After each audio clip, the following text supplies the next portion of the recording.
छठी मैया कौन है?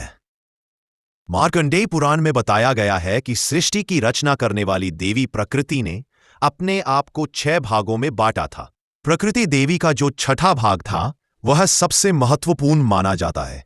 मां के छठे स्वरूप को सर्वश्रेष्ठ मातृदेवी के रूप में जानते हैं, जो कि ब्रह्मा जी की मानस पुत्री है।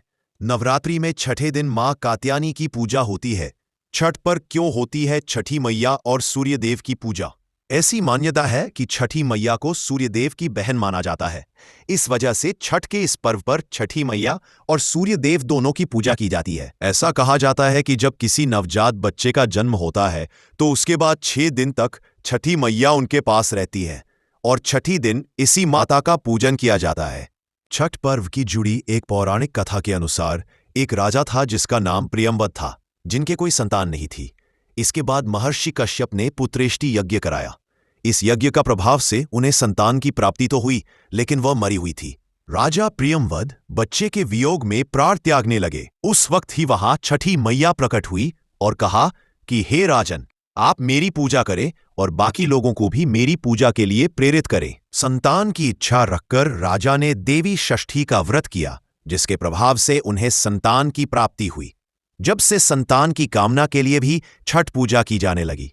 छठ पर्व को लेकर एक और कथा प्रचलित है। जब पांडव अपना सारा राजपाट हार गए थे, तब भगवान कृष्ण ने द्रौपदी को छठ व्रत करने को कहा था। द्रौपदी ने छठ का व्रत किया। छठ बहुत ही कठिन साधना का पर्व है। नहाए खाए से नहाए यानी स्नान करके खाना होता है। स्नान केवल शारीरिक नहीं, तन मन विचार को व्रती शुद्धिकरण करते हैं, सात्विक भोजन ग्रहण करते हैं, जिसे दूसरे दिन खरना का होता है। नमक का त्याग कर एक वक्त का सात्विक देव भोजन ग्रहण किया जाता है। फिर शुरू होता है 36 घंटे तक का निर्जला व्रत। तीसरे दिन डूबते सूर्य को अर्घ्य देकर, फिर अगले दिन सुबह उगते सूर्य को अर्घ्य देकर व्रत को समर्पित किया जाता है। कठिन मनोकामना पूर्ण होने पर छठ का कठिन पर्व किया जाता है। सभी छठ व्रती को मां छठी और सूर्यदेव के पावन पर्व छठ पूजा की हार्दिक शुभकामनाएं।